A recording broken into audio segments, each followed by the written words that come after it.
ಈಗ ಕರ್ನಾಟಕದಾಗೇನು ಒಂದು ವರ್ಷದಾಗ ಚುನಾವಣೆ ಆಗೋದ್ರಿ. ಒಂದು ವರ್ಷದಾಗ ರಾಜ್ಯ ವಿಧಾನಸಭೆಯ ಚುನಾವಣೆ ಆಗತಾವ. ಏನು ಕಾಕ ಹೇಳಾಕತ್ತಿರ್ಬೇಕು ನೀವು ಕಡಕ ಸುದ್ದಿ ಅಂಥೇಳಿ. ಉಳಿತ ಈಗ 1.5 ವರ್ಷ, 6 ತಿಂಗಳು ಮುಂಚೆ ತನಕ ಚುನಾವಣೆ ಆಕೈತಿ, ಇನ್ನು 1 ವರ್ಷ ಉಳಿತಿರಲ್ಲ.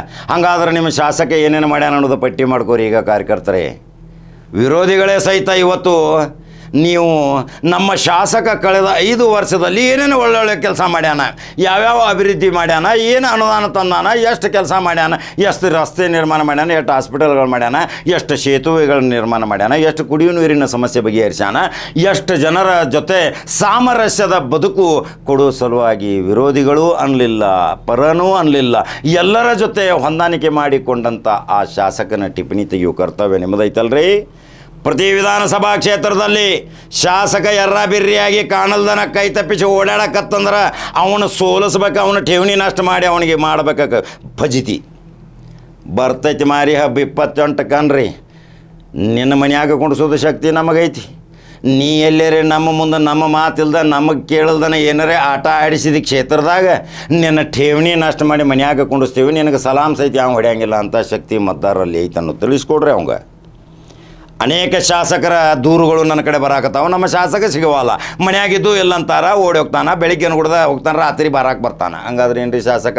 ಉದ್ಯೋಗ ಮಾಡಕ್ಕೆ ಹೋಗಿದ್ದೀವಿ, ಉಸಾಬರಿ ಮಾಡಕ್ಕೆ ಹೋಗ್ತೀರಿ, ಜನಸೇವೆ ಮಾಡಕ್ಕೆ ಹೋಗಿರಿ. ನಾನು ಮೊನ್ನೆ ರಾಷ್ಟ್ರಪತಿಯವರಿಗೆ ಒಂದು ಪತ್ರ ಬರೆಸಲುವಾಗಿ ವಿಚಾರ ಮಾಡೀನಿ ರೀ. ಏನು ಪತ್ರ? ಇನ್ನು ಗಲಿಬಿಲಿಗೊಳ್ತಾರೇನು ಶಾಸಕರು MP ಗಳು? ನೀವು ಜನಸೇವೆ ಮಾಡುವ ಸಲುವಾಗಿ ಹೋಗಿದ್ದೀರಿ, ಅಲ್ಲಿ ಉದ್ಯೋಗ ಮಾಡುವ ಸಲುವಾಗಿ ಹೋಗೋಗಿಲ್ಲ. ನಿಮಗೆ ಯಾಕೆ ಭತ್ಯೆ ಕೊಡಬೇಕು, ಕಾರಪ್ಪ ಬಾಡಿಗೆ ಕೊಡಬೇಕು, ವಿಮಾನ ಕೊಡಬೇಕು, ನಿಮಗೆ ಪ್ರತಿಯೊಂದು ಸವಲತ್ತು ಕೊಡಬೇಕು, TADA ಕೊಡಬೇಕು, ಅಧಿವೇಶನ ಭತ್ಯೆ ನಿಮಗೆ ಯಾಕೆ ಕೊಡಬೇಕು? ತಿಂಗಳ 6 ಲಕ್ಷ ರೂಪಾಯಿ MLA ತೊಗೋತಾನೆ, 8 ಲಕ್ಷ ರೂಪಾಯಿ MP ತೊಗೋತಾನೆ. ಸವಿಸ್ತಾರವಾದ ಮಾಹಿತಿ ಕೊಟ್ಟೀನಿ. ಇದಕ್ಕೆ ಕರ್ನಾಟಕ ರಾಜ್ಯ ಮತ್ತು ಭಾರತ ದೇಶದಲ್ಲಿ ಕನಿಷ್ಠ ಸಾವಿರಾರು ಕೋಟಿ ರೂಪಾಯಿ ಇಲ್ಲಿ MLA ಮತ್ತು MP ಗಳಿಗೆ ಪುಗ್ಸೆಟಿ ಹೊಂಟೈತ್ರಿ. ಅತಿಥಿ ಖರ್ಚು ಅಂತೇಳಿ 1.5 ಲಕ್ಷ ಕೊಡ್ತಾರ್ರಿ. ಒಬ್ರಿಗಾರೆ ಚಹಾ ಕೊಡಿಸ್ತಾರನ್ರಿ, ಕೆಲವು ಮಂತ್ರಿಗಳದಾರ ಊಟ ಮಾಡಿಸಿ ಕಳಿಸ್ತಾರೆ, ನಾಷ್ಟ ಮಾಡಿ ಕಳಿಸ್ತಾರೆ, ಚಹಾ ಕೊಡಿಸ್ತಾರೆ, ಬಿಸ್ಕಿಟ್ ಕೊಡಿಸ್ತಾರೆ, ಸ್ನ್ಯಾಕ್ಸ್ ಕೊಡ್ತಾರೆ, ನೀರು ಬಾಟ್ಲೆ ಕೊಡ್ತಾರೆ. ಕೆಲವರು ಮಂತ್ರಿ ಮನ್ಯಾಗಂತೂ ಬಾತ್ರೂಮ್ ಸಹಿತ ಇಲ್ಲ. ಕೇಳ್ತಾರೆ, ಪಾಪ ಎಲ್ಲಿ ಹೋಗೋದ್ರಿ ಬಾತ್ರೂಮ್ ಅಂತೇಳಿ. ಶುಗರ್ BP ಆಗಿರ್ತಾವ, ಪಾಪ ಬಂದಿರ್ತಾವೆ ಎಲ್ಲೆಲ್ಲಿಂದು, ಪಾಪ ಸಾವಿರಾರು ಕಿಲೋಮೀಟ್ರ್ ದೂರದಿಂದ ನಮ್ಮ ಶಾಸಕ ನಮ್ಮ ಮಂತ್ರಿ ಆಗ್ಯಾನೋ ಭೇಟಿ ಆಗಲಿಕ್ಕೆ ಅಂತೇಳಿ ಅವ್ನು ಕಾರ್ನಾಗ ಹಿಡ್ದು ಕಾಸು ಐತಿ ಹೇಳ್ಸಂಗಿಲ್ಲ ರೀ. ಅಂಥ ಶಾಸಕರ ಮಂತ್ರಿಗಳನ್ನ ಸೋಲಿಸ್ಬೇಕು. ನಿಮ್ಮ ಕೈಯಾಗೈತೆ ಶಕ್ತಿ. ಪಕ್ಷ ಭೇದ ಮರೀರಿ. ಯಾವ BJP ಒಳ್ಳೆ ಕೆಲಸ ಮಾಡಿದಂದ್ರೆ BJP ಅವ್ನು MLA ಮಾಡಿರಿ, ಕಾಂಗ್ರೆಸ್ನಾವ್ ಒಳ್ಳೆ ಕೆಲಸ ಮಾಡಿದಂದ್ರೆ ಕಾಂಗ್ರೆಸ್ನಾವ್ನು MLA ಮಾಡಿರಿ, JDSನಾವ್ ಇದ್ದಂದ್ರೆ JDS ಮಾಡಿರಿ, AIMMನ ಅಖಾಡ ಕೇಳಿತ್ತಂದ್ರೆ AIMMಗೂ ಒಂದು ಸ್ವೀಟ್ ಬಾಕ್ಸ್ ಕೊಟ್ಟ ಬಿಡ್ರಿ. ಮುಂದಿನ 28ನೇ ಚುನಾವಣೆದಾಗ SDPI ಬೆನ್ನು ಹತ್ತಿ ಬರಾಕತೈತಿ, ಇದು KRS ಬೆನ್ನು ಹತ್ತೈತಿ. ಅವ್ರಿಗೂ ಒಂದು ಸ್ವಲ್ಪ ಹೆಲ್ಪ್ ಮಾಡಿರಿ. ಅವ್ರದ್ದು ಒಮ್ಮೆ ರುಚಿ ನೋಡ್ಬೇಕು. ಒಂದೇ ಊರಾಗ ಹೋದ ತಕ್ಷಣ ಒಂದೇ ಖಾನಾವಳಿಯಾಗ ಊಟ ಮಾಡೋದಿಲ್ಲ, ಬೇರೆ ಬೇರೆ ಖಾನಾವಳಿ ರುಚಿ ನೋಡ್ತಿರಲ್ಲ. ಹಂಗೆ ಎಲ್ಲರಿಗೂ ಒಮ್ಮೆ ಅವಕಾಶ ಕೊಟ್ಟು ನೋಡ್ರಿ. ಈ ಶಾಸಕ ಹಂಗೆ, ಆ ಶಾಸಕ ಹಂಗೆ. ಸರಳವಾಗಿ ಸಿಗಬೇಕು ಶಾಸಕ. 3 ಸೂತ್ರಗಳನ್ನು ಅಳವಡಿಸಿಕೊಳ್ಳಬೇಕು. ಸರಳವಾಗಿ ಸಿಗಬೇಕು, ವಿರಳವಾಗಿ ಸಿಗಬೇಕು, ನಮ್ಮ ಕೆಲಸಕ್ಕೆ ಸ್ಪಂದಿಸಬೇಕು, ನಮ್ಮ ಕೆಲಸ ತಕ್ಷಣ ಮಾಡಿ ಕೊಡ್ಬೇಕು. ಅಂಥ ಶಾಸಕನ ಠೇವಣಿ ಉಳಿಸ್ರಿ. ಇಲ್ಲದಿದ್ರೆ ಅವನ ಠೇವಣಿ ನಷ್ಟ ಮಾಡಿ ಅವನ ಮನೆಗೆ ಕಳಿಸ್ರಿ. ಮತ್ತೊಂದು ಭಾಳ ಗಂಭೀರ ವಿಚಾರ ಒಂದು ಹೇಳ್ತೀನಿ. ನಿಮ್ಮ ಶಾಸಕ ಅಧಿಕಾರ ತೆಗೆದುಕೊಳ್ಳೋಕ್ಕಿಂತ ಮುಂಚಿತ ಹೆಂಗಿದ್ದ, ಅಧಿಕಾರ ಬಂದ ಮೇಲೆ ಹೆಂಗಾದ, ಯಾವ ಗಾಡಿ ತೊಗೊಂಡು ಓಡಾಡ್ತಿದ್ದ, ಈಗ ಯಾವ ಗಾಡಿ ತಂದಾನ, ಎಷ್ಟು ಆಸ್ತಿ ಮಾಡ್ಯಾನ, ಯಾವ್ಯಾವ ಬಂಗ್ಲೆ ಕಟ್ಟ್ಯಾನ, ಅಲ್ಲಿ ಎಲ್ಲೆಚ್ಚದಾಗ ಇರಂಗಿಲ್ಲ, ದೊಡ್ಡ ದೊಡ್ಡ ಐಷಾರಾಮಿ ಹೋಟೆಲ್ದಾಗೆ ಹಾಕಿರ್ತಾನೆ. ಯಕ್ಷ ಪ್ರಶ್ನೆ. ಯಾವ್ಯಾವ ಕಮಿಷನ್ ತೊಗೋತಾನೆ. ಕೆಲವು MLAಗಳು ಲಂಚ ತೆಗೆದುಕೊಳ್ಳಿ ಹೋಗಿ ಪರಪ್ಪನ ಹಗರದಾಗ ಬಿದ್ದಾರ್ರಿ.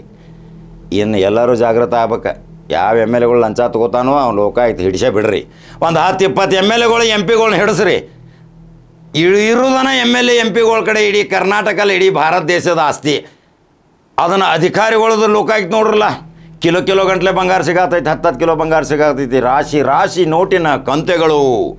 ಈ BS ಪಾಟೀಲ್ ಲೋಕಾಯುಕ್ತ ಜಸ್ಟಿಸ್ ಏನು ಬಂದಾರ ಅವಾಗಿಂದ ನಡಗಾಕತ್ತಾರ. BS ಪಾಟೀಲರೇ ದೈನಂದಿನವಾಗಿ ದಿವಸ 10 ಅಧಿಕಾರಿಗಳ ಮನೆ ರೇಡ್ ಮಾಡಿರಿ, MLAಗಳು ಮನೆಯೂ ರೇಡ್ ಮಾಡಿರಿ.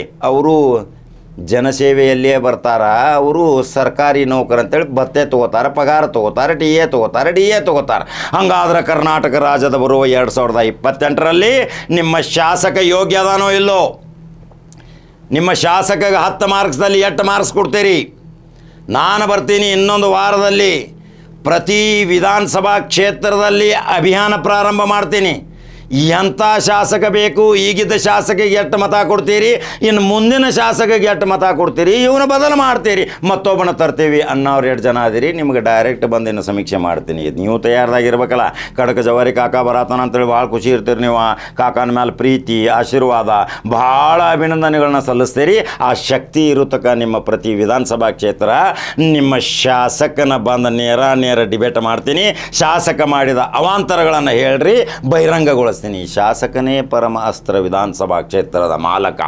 ಯಾವ ಮಾಲಕ ಹೆಂಗಿರ್ತಾನೆ ಅಲ್ಲಿಗೆ ಅಧಿಕಾರಿಗಳು ಹಂಗಿರ್ತಾರೆ. ಮಾಲಕ ಯದ್ವಾ ತದ್ವಾ ಮಾಡಿದಂದ್ರೆ ಅಧಿಕಾರಿಗಳನ್ನ ಯದ್ವಾ ತದ್ವಾ ಮಾಡ್ತಾರೆ. ಕೆಲವು ಕ್ಷೇತ್ರಗಳಲ್ಲಿ ನೋಡಿದಿನ್ನ ಭಾಳ ಗಂಭೀರ ಸಮಸ್ಯೆಗಳು ಬಂದಾವ. ಗಾಂಜಾ ಮತ್ತು ಡ್ರಗ್ಸ್ ಮಾರಾಕತ್ತಾರ, ಓಶಿ ಬರ್ಸಾಕತ್ತಾರ, ಮಟಕ ಆಡ್ಸಾಕತ್ತಾರ, ಜೂಜು ಓಪನ್ ನಡೆದೈತೆ. ಅದರಿಂದ ಬರುವಂಥ ಮಂತ್ಲಿ ಶಾಸಕಗೆ ಹೊಂಟೈತೆ.